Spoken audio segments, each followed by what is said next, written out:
With a complete rework of Symmetra's kit, I thought it was a great time to elaborate on a concept that I initially thought of before, but now with the new Symmetra teleporter, it became very obvious that not only this would help Overwatch as a game a lot, but also that to a degree, clearly Blizzard is aiming for that type of implementation. And I personally hope that we will continue to see these changes in that way in the future.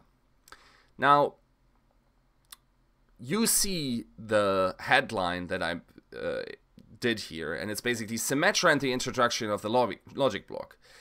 That isn't entirely true, because we had logic blocks before. But maybe before we get into the Symmetra application specific, let's talk about where the word logic block actually comes from. And I loaned it here from another game, and I know we all love Minecraft because of Dante, but basically in the early beta stages, Minecraft was still a very one-dimensional game. You could build your houses, you could have wood blocks and whatever, or your farms, but not too much could be done there. It was still sort of had a very basic Lego feel to it. Before then, later down in the development cycle, they introduced the entire redstone system. Now, for someone that has never played Minecraft, basically redstone functions as wire, I would say, is the best description of it, where you could basically, from one position, transfer an impulse over several blocks to an output source that would then do something.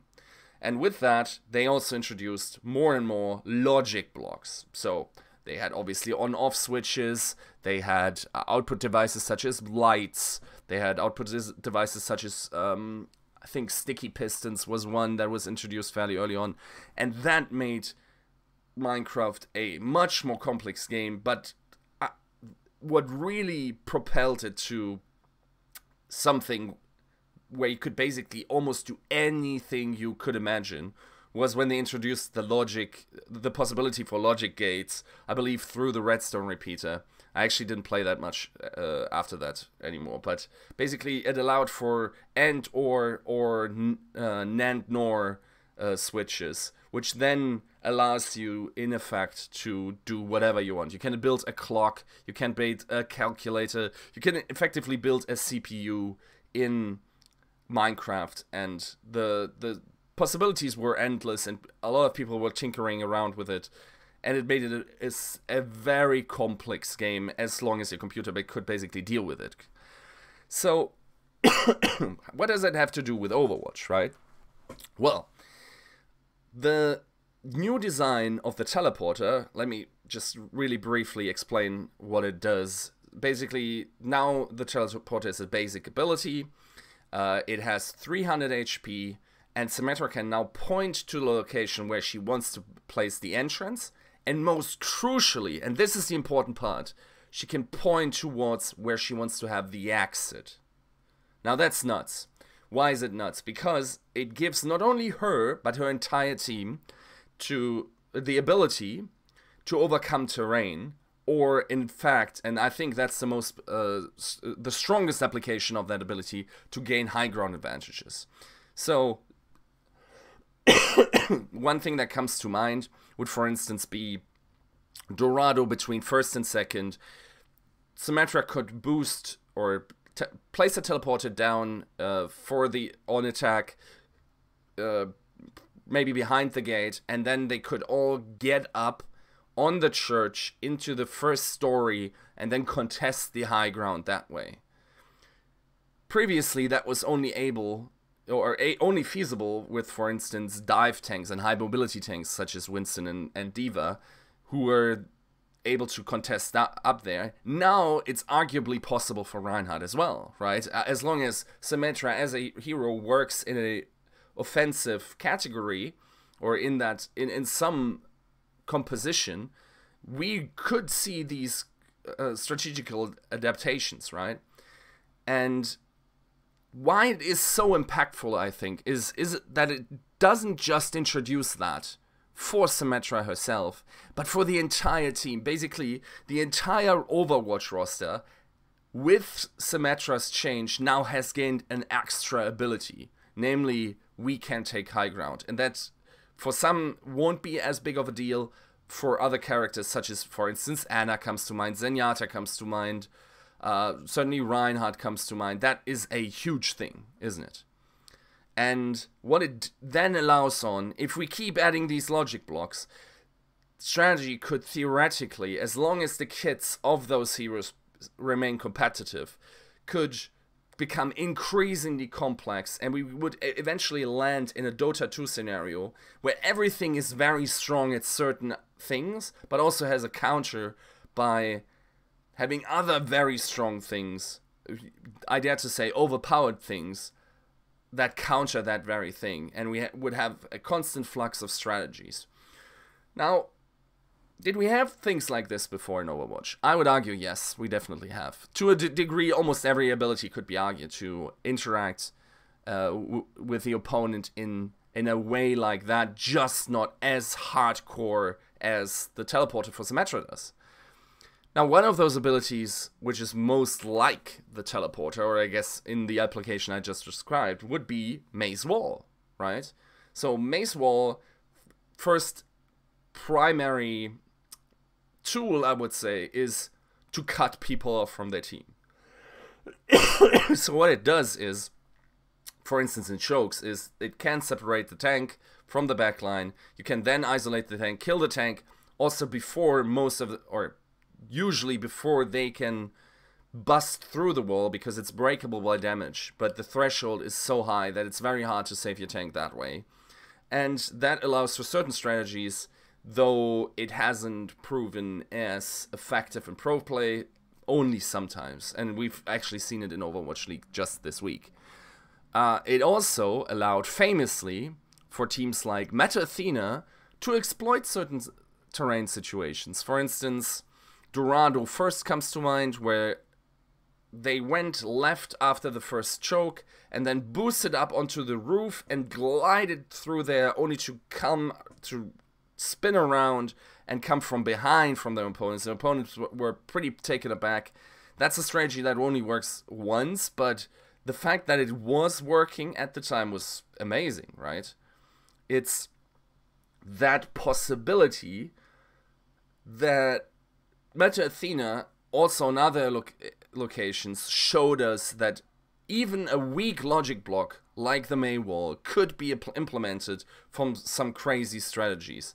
And if we keep adding these logic blocks, then we will see strategies like this more and more, especially in high pressure situations.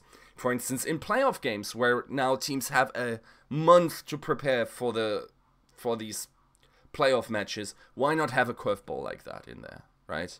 With, for instance, a crazy Symmetra teleported position. Even though this is just a hypothetical, obviously, I don't think Symmetra will actually be the patch that the Overwatch League playoffs, season playoffs, will be played on. Another logic block, a weak one, I would argue, was the Anna grenade when it was introduced. Because if we're taking Overwatch as a sort of isolated game, and not just an FPS anymore, healing is very strong, right? So healing as a concept was not really revolutionary, but I don't think any arena shooter or that I know of went as hard on healers as Overwatch does, right? You always have two, or most of the time you have two. You even have some compositions now that have 3 healers in their roster. And with the introduction of the Ana Biotic Nade, you suddenly had a counterplay, at least for a while, that could help you to overcome certain situations. For instance, you're using a Graviton Surge, the opponent's Zen then would Transcendence, and if your Ana was mechanically able or in the position to throw that nade in there, you could actually counter that Transcendence and overcome it that way. That's only another weak logic block. Even some of them were...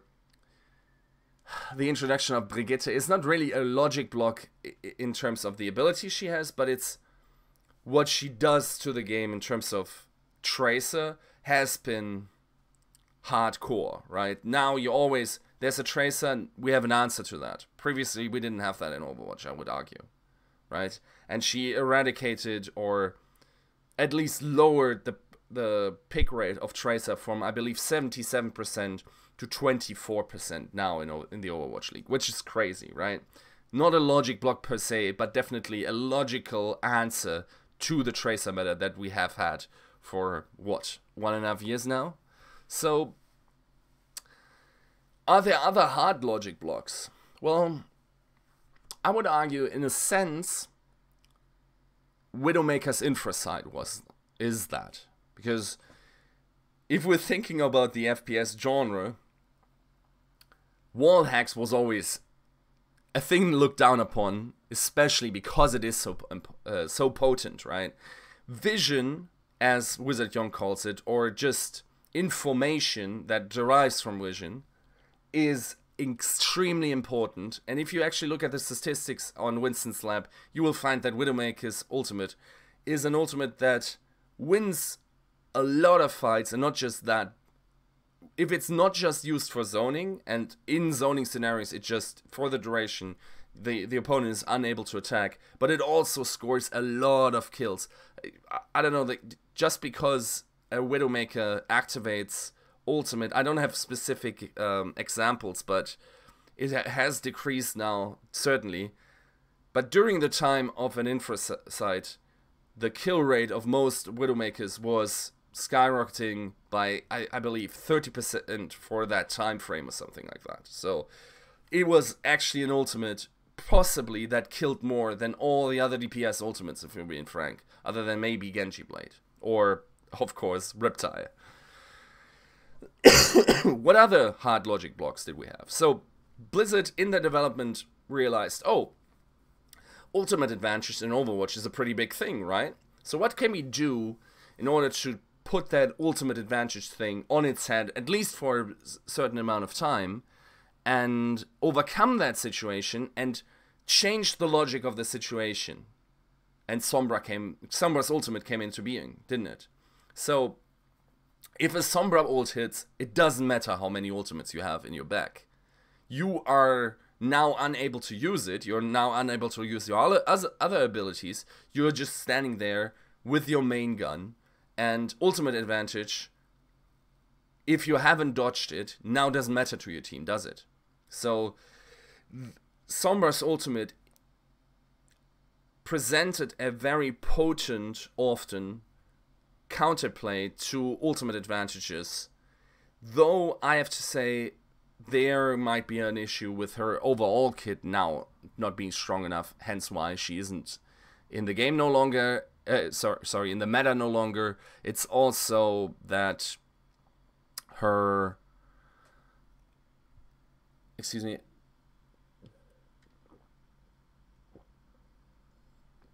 her damage output wasn't quite as there anymore. Well, I mean, not just anymore, but isn't quite as high, and it's very hard to justify bringing her these days, even though, for instance, in the last contender season early on, she was obviously crazy, always played, and if that patch had made it into Overwatch League, I'm pretty sure we would have seen Sombra too. Okay, so we've now realized there are logic blocks in Overwatch already. There are weak and hard logic blocks. Can we introduce more? What would new suggestions, for instance, be? Now, you could, of course, comment some of them in the comment section down below, but I came up with a couple of examples, and my basic idea when trying to find a logic block is what is important to Overwatch, what is important to Overwatch as an FPS, and then the specific cases where Overwatch is different than other games. And one of the abilities was, for instance, for a character to temporarily make it so you could walk through walls. Now that's very hard to implement. That's also one of the weaker suggestions I have. I think what it would allow is to maybe have unexpected angles to come from or something, right? You could easily think of a character that would maybe create tunnels through structures or something, like a warp tunnel or whatever, and you could walk through that and then come out there. Probably not a very fun ability. Definitely, probably a lot of strategical applications there. Not sure if it's even needed now with the Symmetra teleporter, though. Another thing that I thought about was increasing or decreasing gravity based on the ability. Indeed, it probably would have to be an ultimate. So what I mean by that is, we've already talked about high ground advantages and how characters move and whatever. What if you could set gravity to 0 for a specific time frame, and then when someone jumped, he would go off or whatever, and that would punish them? And I guess jumping now in Overwatch is very the favorite thing of the pro player, isn't it? And it's also that it would make certain scenarios, such as tank battles, different. So if someone actually jumped and was hit in that very second, he would push back. You obviously have to have some applications where it isn't egregious, but maybe you could do something with that. And it would always have to be a very small time frame where the team that has the user of that ability on their team could prepare in their minds how to use that ability to their advantage, to be in a position, for instance, get high grounds or push people off high ground situations, right? And then indeed, the different scenario could also be the case where you increase gravity to a very high amount, so people couldn't jump anymore, and Pharah would drop out of the sky and whatever. Even though that could hamper certain opponents, maybe you make it a localized thing, something like that, right? It's just something that messes with verticality of characters, not necessarily with movement. So another thing that I thought about was, I think a lot of playing FPS titles, and in Overwatch admittedly it's less important, but still quite important, especially in Widowmaker scenarios, is how people manipulate angles. And what I mean by that is, so let's take this box for instance, right? So you have this box, imagine this was a corner, right? If I'm sitting here as a Widowmaker, I peek in and out to halve my hitbox, and then try to shoot past in order to get my opponent, right? And expose as little as possible from my hitbox. My opponent can pre-aim the specific locations where my head might be, and I could crouch to counter that or whatever. What if we had an ability that either bends bullets, so a rifle user that maybe would shoot a rocket and that would go around a corner, and that would make this area unfeasible to stand at because it could be hit? Or what if we had a railgun-esque ability where you could actually shoot through walls? Now that's obviously pretty problematic with infrasight in the game, but it's always quite interesting to me what, for instance, CSGO players are able to do when shooting through smokes. So they know the map structure and basically the different layers where the heads of the opponents could be so well that they don't even have to see them, and they can shoot them through smokes and headshot them quite often.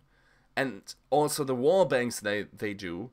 This could be an ability in Overwatch. So either make walls penetratable or have bullets bent around it. Now, all interesting suggestions. Maybe another thing, I always say Overwatch is a game of space and time.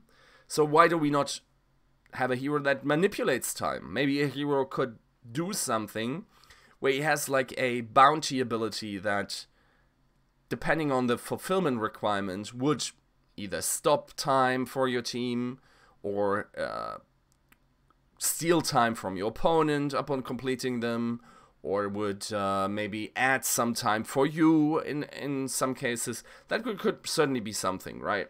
That a hero just manipulates the game clock, even though that makes direct comparisons a little bit harder, but maybe that just having that as a possible upside of him, for instance, completing headshots or kills or picking up something, or you know, whatever, right? Just something that manipulates time, because time is a very valuable resource in Overwatch.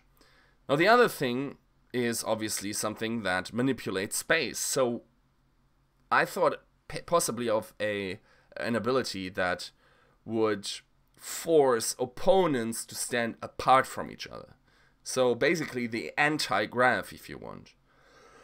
And it would basically, I imagine it to be, for instance, maybe energy beams, and from the specific character it would almost magnetically repel your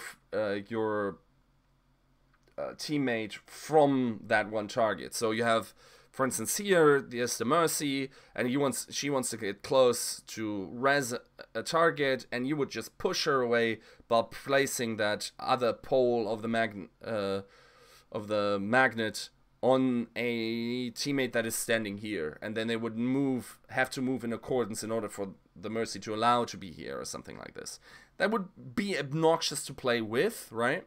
But something that works maybe with the magnet theme, that maybe attaches people to one another or repels them, that could be something, because it manipulates how people can interact with space, right? It denies them the ability to make use of the space that their tanks have created. Now, I don't claim to make very fun suggestions here. It's more like to introduce the concepts of logic blocks in your mind, what could be there. And I actually think, if you're looking at the last couple of releases, Blizzard actually has this very goal in mind and tries to keep it fresh that way by introducing these either weak or hard logic blocks to the game in order to make Overwatch a complex game that also allows for a lot of high-level strategy and also a lot of fun tinkering around, right? If you have suggestions of that regard, if I let out any FPS concepts, fundamental things, or if you have specific things, that suggestions of abilities that you think could be valuable in terms of being logic blocks, then leave them in the comments. Once again, thanks for watching.